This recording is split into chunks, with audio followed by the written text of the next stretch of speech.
nanalo ako sa loto! Totoo ba, anak? Tumama lahat ng numero sa panaginip ko, Nay. Ay, alam mo, anak, swerte ka talaga eh. Nay, may good news din ako. Gagraduate na ako next month! Talaga ba, anak? Akala ko talaga bagsak pa rin ako eh. Buti naman at di ka na ulit ng high school. Congrats! Good luck sa college! Mga anak, may good news din ako. Sabi ng doktor, magaling na daw ako sa sakit ko. So, ibig sabihin, hindi mo na kami makakalimutan, Nay? Oo, anak. Parang sunod-sunod yung swerte natin, Nay, no? Siyempre, dahil din yan kay Lord. O sige na, anong oras na? Matulog na tayo, ha? Good night, Nay. Grabe, ang kalat naman. O anak, ba't kising ka pa? Nay, sobrang kalat kasi dito sa bahay. Naglinis lang ako. Anak, tigil mo yan! Masama yan! Ha? Bakit? Masama na ba maglinis, Nay? Hindi mo ba alam yung pamahiin na bawal magwalis sa gabi? Kasi pag nagwalis ka, parang tinataboy mo daw yung swerte palabas ng bahay. Ako, Nay, 2025 na, naniniwala ka pa rin sa pamahiin? Tumatanda ka na talaga. Ay, hindi ko alam, anak. Takot lang ako na malasin ulit tayo. Sige na, Nay, itulog mo na yan. Malapit na ako matapos dito. Matulog ka na rin, ha? Nasaan na yun? Hindi pwede mawala yun! Oo, anak, ano nangyayari? Umagang-umaga sumisigaw ka. Nay, nawawala yung lotto ticket natin. Hindi natin makiklaim yung pera. Ha? Sige anak, tutulungan kita maghanap, ha? Ay, baka nandito lang yung banda.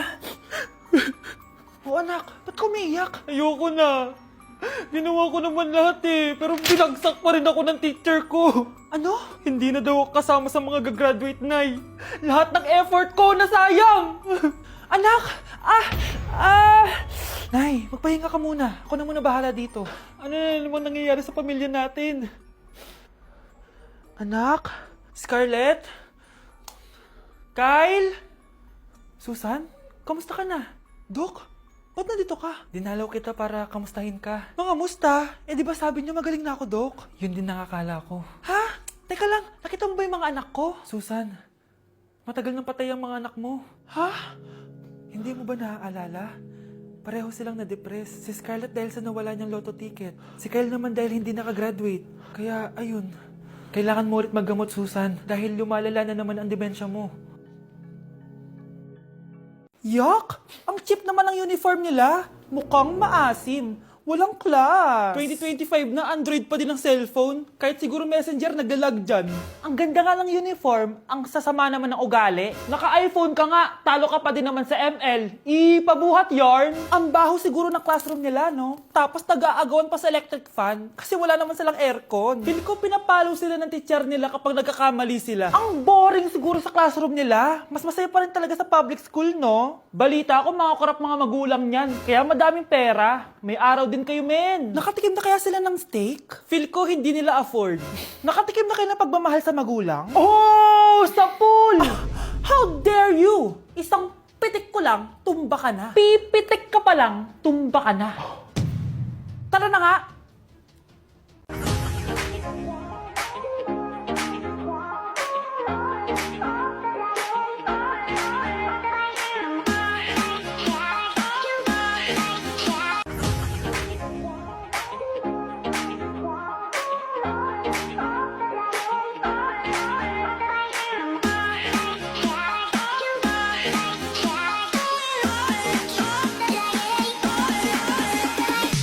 This year, ang Christmas decor namin dapat aesthetic, mala Pinterest score. Minimalist but magical. Nay, ganito yung gusto kong Christmas decor. Need na lang natin ng ribbons, garlands, glitters, and maybe a glue gun. Tingnan mo, may ilaw pa sa bintana mo. Anong gusto mo, mag-parol show? Nay, trust the vision. Sige, basta, huwag kang gagastos ng bongga, ha? Wow, ang ganda nito. Grabe, ang dami ng tao. Christmas season na nga talaga. Okay, good. Secured. Ayan, all added to basket na. Ayan, secured na talaga.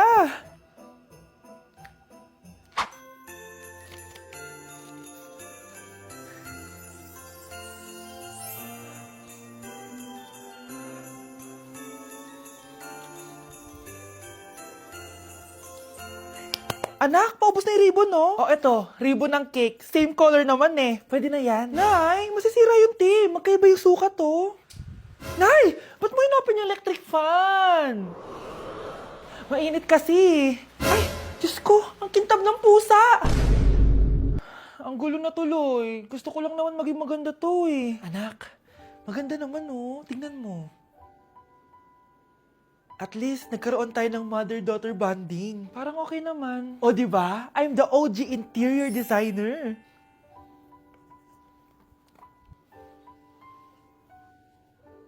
Hindi siya nagmukhang pang Pinterest dahil mas maganda yung ginawa namin. Eto, Nay, para sa'yo. Oh, ano to, anak? Nakita ko kasi yan sa National Bookstore. Tapos naalala ko, di ba gusto mo ng planner na galing sa mga coffee shop? Kaya binili ko na yan. Baka maging acidic pa tayo kakakapin natin. Makuha lang yung planner na gusto mo. Tsaka binilhan din pala kita ng pouch. Lagayan mo na kung ano-ano, Nay. Oh. Aw, thank you, anak. Welcome, Nay. Ayoko talaga sa kanya. Bes, ayan siya, oh, yung pet peeve mo. Hi. Panira ng araw. Okay, class, break time muna tayo. Hala, naiwan kay baan kong pagkain. Scarlett to, may sobra pa ako. Baka gutom ka na. Talaga? Bibigyan mo ko? Oo, ano ka ba? Gusto ko maging close tayo. Parang bumabait tong pet peeve ko ah. Hala, may quiz pala tayo. Bes, sabay tayo mag-review mamaya ha? Naku, sorry Bes. Kakain kasi kami ng jowa ko mamaya. Di mo ba kaya mag-isa? Ano ba yan? Ako na lang, sabay tayo mag-review. Tsaka, may reviewer din ako dito oh. Ayan na naman siya. Sure ka? Ako talaga gusto mo kasabay mag-review? Oo naman. Ba't naman hindi? Idol nga kita kasi ang talino mo eh. Sige na nga. Okay, class. Para sa activity natin today, pili kayo ng partner nyo. Bes, partner tayo ah. Sorry na, Bes. Partner na kasi kami ng baby loves ko eh. Partner na kami ng baby loves ko eh. Tayo na lang yung partner, Scarlett. Ikaw na naman. Buti ka pa. Gusto mo ako makapartner. Ayan, perfect! Partner kayo ng pet peeve mo. Ha? Bes! Pet peeve mo pala ako? After mo siraan sa amin yan, BFF na kayo ngayon? Samantha!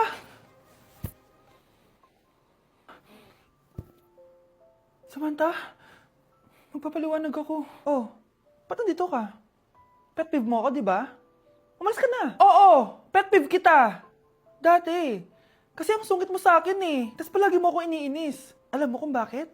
Kasi gusto kita. Ha? Wala. Never mind. Samantha!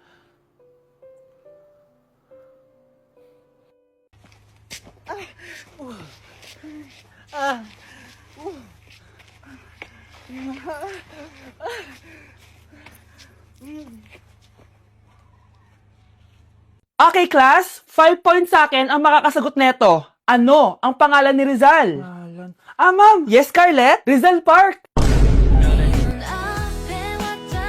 Anong Rizal Park? Jose Rizal yon. Diyos ko, mga bata ngayon. Siya ang pambansang... Ma'am, siya ang pambansang opa. Siya ang pambansang bayani natin. Anong pinagsasabi nyo? Oh, kompletuhin nyo to.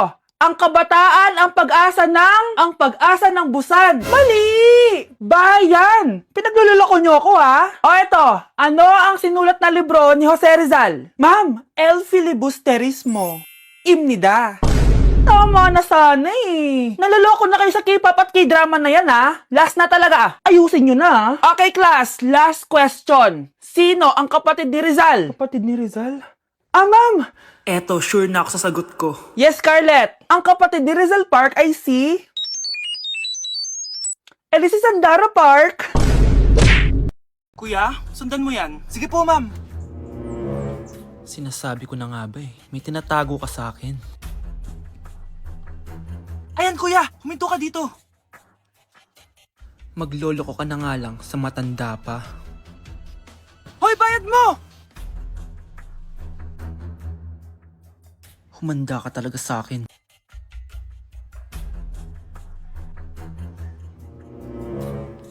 Ang sweet niyo naman. May paregalo ka pa, ha? Ano yun? Scarlett? Anong ginagawa mo dito? Manloloko ka! Pinagpalit mo ako dito sa matandang pangit na to? May paregalo ka pa, ha? Sa akin nga, wala kang binibigyan na regalo eh. Scarlett, magpapaliwanag ako. Manahimik ka! At ikaw naman, matandang pangit, sayong-sayo na tong boyfriend ko! Magsama kayong dalawa! Aba, walang respeto tong girlfriend mo ah. Ano pinagsasabi mo, Scarlett? Nanay ko to. Excuse mo lang yan! Mukha nga nagtatago ka kanina eh! Nagtatago ako kasi isusurprise namin yung tatay ko. Ganitong babae ba yung gusto mo, anak? Yung walang modo? Nay, pagpasensyahan niyo na siya. Tita, sorry po. Anong sorry? Matandang pangit ako, di ba? Lumayas ka dito, babae ka! Sorry na, tita. Ayaw mo lumayas, ha? Brownie! Good boy! Tumakbo ka na! Class! reasons that you gotta Pinakaniwala mo lang lahat. Or in fact, ako pa nga dapat yung magtanong sa'yo eh. Minahal mo ba talaga ako? Ang kapal ng mukha mo, minahal kita! Minahal kita ng sobra-sobra! How you could take like going back to Honolulu just to get that Maui Wowie, that Maui. Sa tukok na sa bakong